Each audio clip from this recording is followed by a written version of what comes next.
Το συγκεκριμένο επεισόδιο δεν είναι κατάλληλο για άτομα με διατροφικές διαταραχές. Αν έχεις υποψία ή διάγνωση διατροφικής διαταραχής, απευθύνσου σε ειδικό διαιτολόγο και δίκτυο υποστήριξης. Καλώς ήρθες στο Nutritious Podcast, όπου μιλάμε για διατροφική εκπαίδευση, προσωπική ενδυνάμωση, αυτοφροντίδα και ειδικότερα σήμερα για το πώς να χάσεις βάρος χωρίς να πεινάσεις και χωρίς να στερηθείς. Αυτή τη στιγμή μπορεί να θέλεις να χάσεις βάρος, όμως ξέρεις ότι κάθε φορά που προσπαθείς καταλήγεις να πεινάς όλη την ημέρα, να λυσάς το βράδυ και να στενάζει η κουζίνα και τελικά να τα παρατάς μετά από μερικές εβδομάδες. Ή να μπαίνεις σε μια πολύ αυστηρή διαδικασία όπου ακολουθείς σαν στρατιώτης το πλάνο διατροφής, να χάνεις το βάρος το οποίο είναι να χάσεις και μόλις αυτή η διατροφή τελειώσει να το ξαναπαίρνεις πίσω. Σου ακούγεται οικείο κάτι από αυτά? Αν ναι, τότε αυτό το επεισόδιο είναι για εσένα, βεβαίως ότι θα κρατήσει σημειώσεις. Πάμε λοιπόν να ξεκινήσουμε από τα πολύ βασικά. Πότε παίρνουμε βάρος και με ποιον τρόπο μπορούμε να το χάσουμε? Εδώ θα εξειδικεύσω την ερώτηση και θα την κάνω ως εξής. Πότε παίρνω λίπος και με ποιον τρόπο μπορώ να το χάσω? Διότι βάρος μπορώ να πάρω και να είναι μυϊκή μάζα, εφόσον κάνω προπόνηση μυϊκής ενδυνάμωσης κτλ.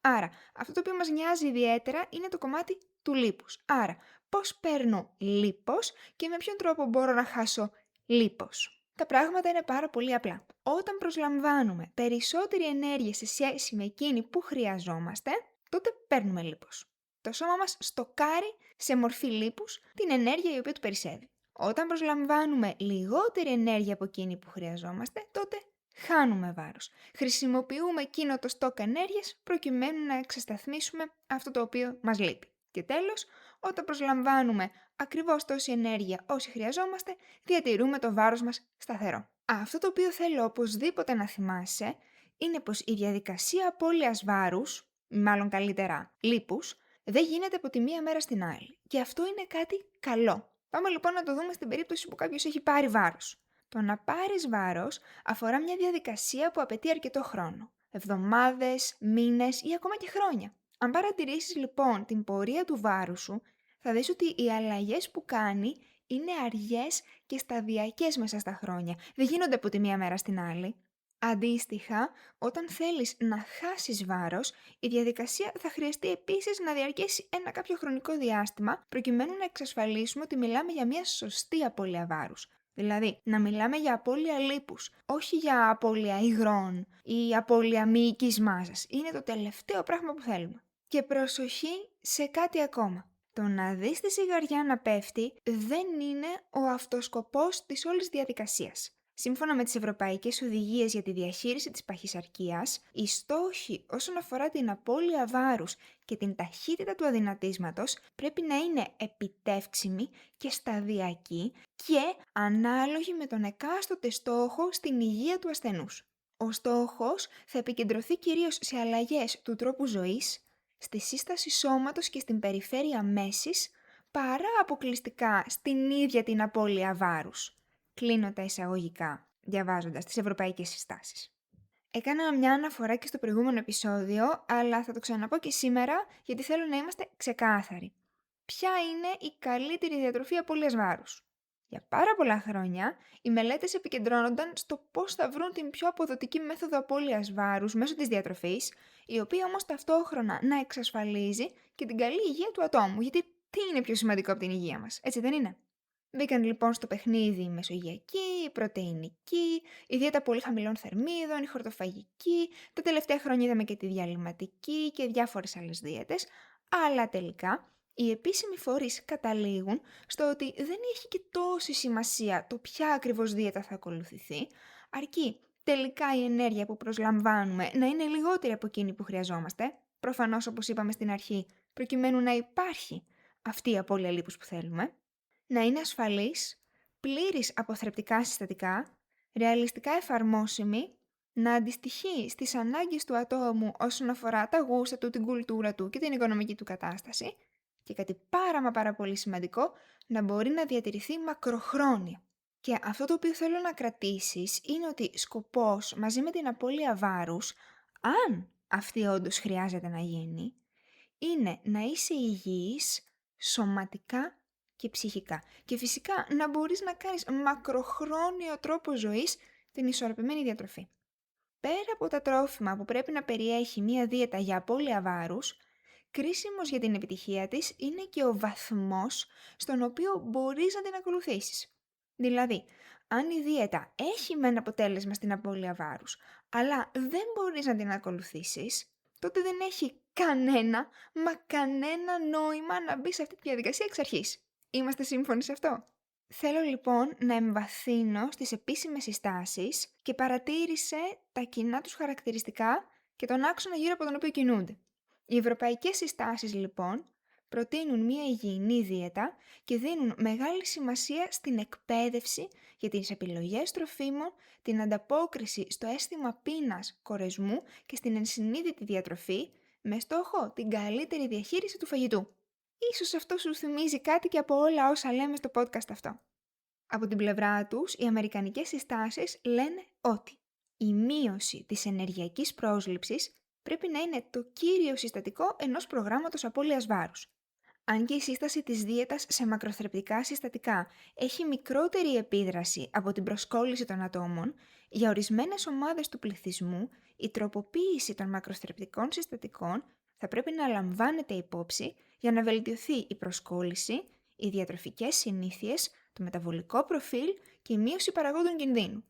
Άρα, μια πρακτική μετάφραση του τι θέλουν να πούνε οι Αμερικάνοι.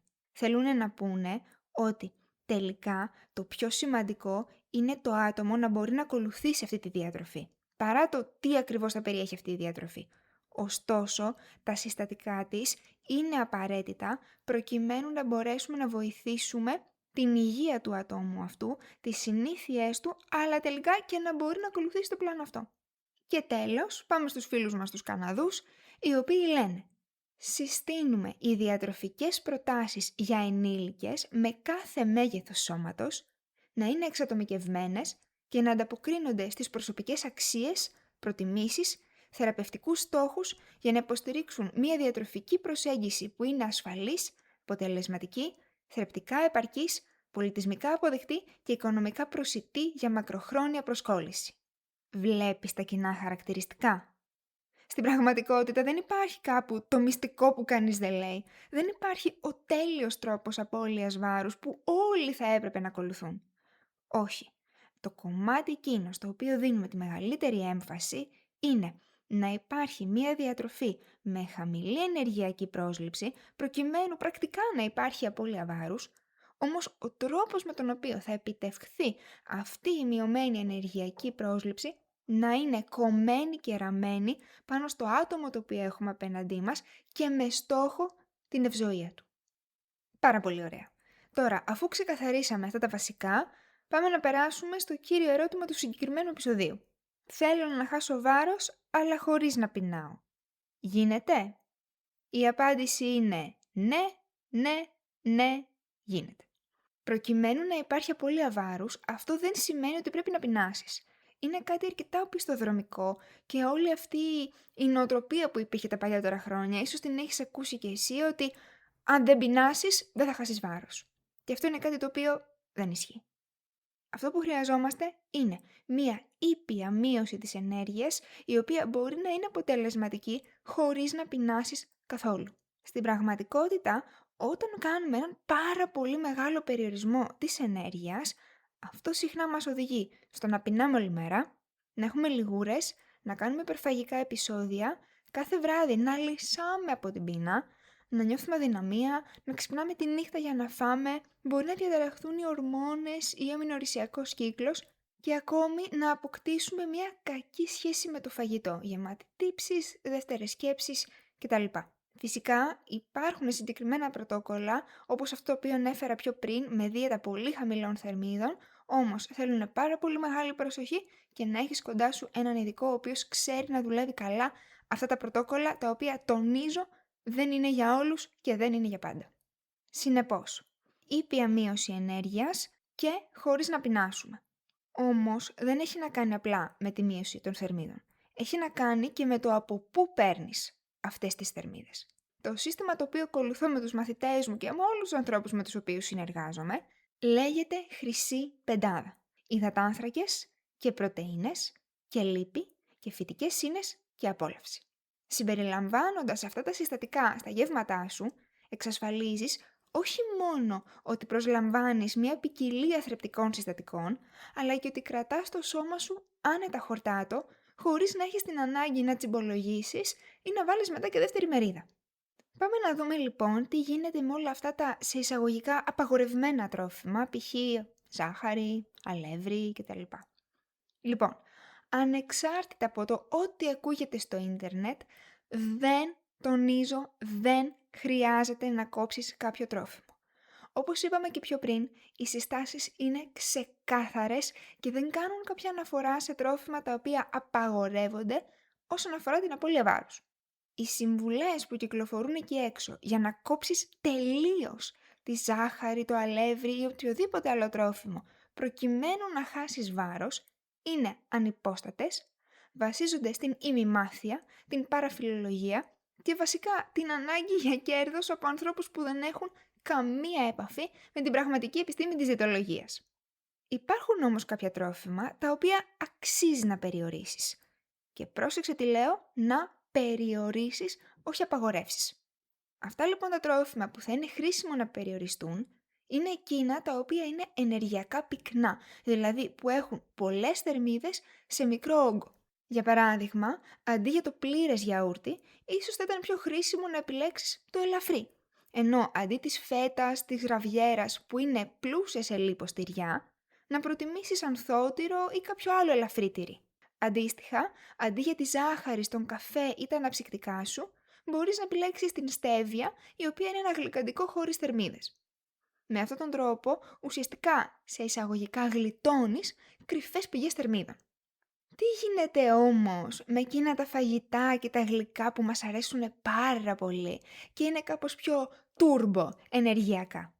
Όπως είπαμε και πριν, προκειμένου να χάσεις κιλά, προκειμένου να χάσεις λίπος, χρειάζεται να προσλαμβάνεις λιγότερη ενέργεια από εκείνη που χρειάζεσαι.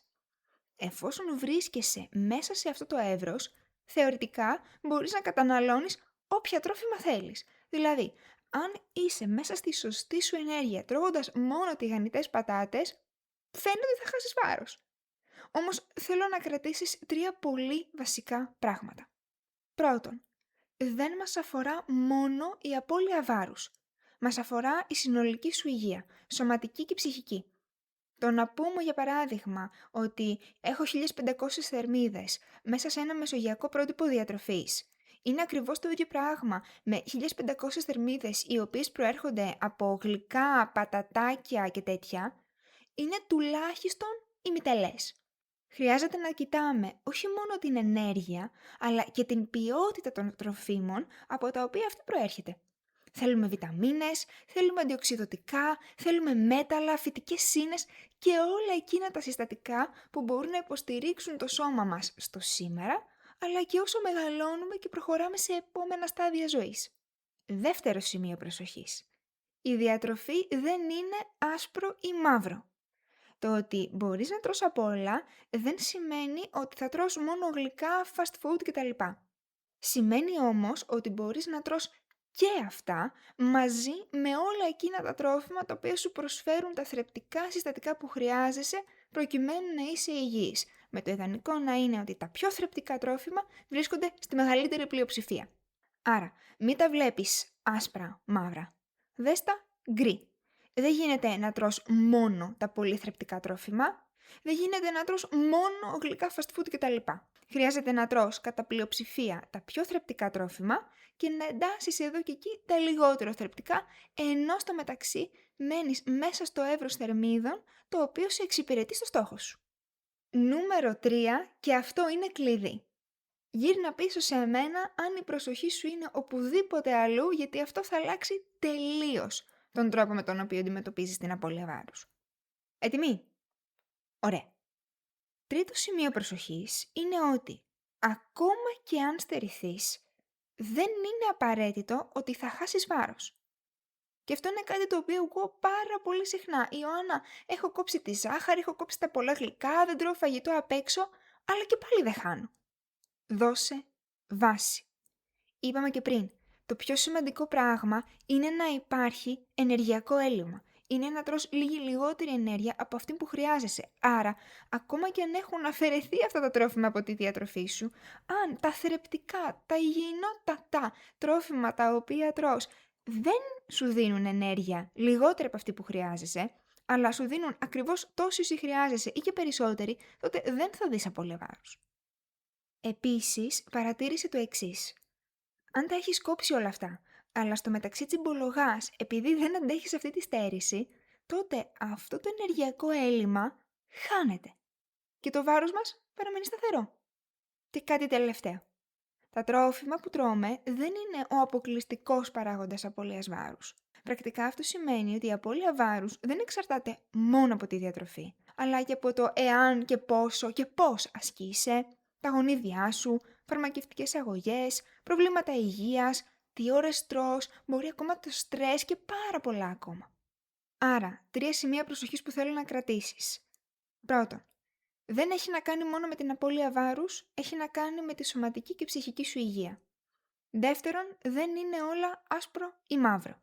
Και τρίτον, ακόμα και αν στερηθείς, δεν σου εγγυάται κανένας ότι θα χάσεις βάρος. Ιδίως στη στιγμή που δεν υπάρχει ενεργειακό έλλειμμα.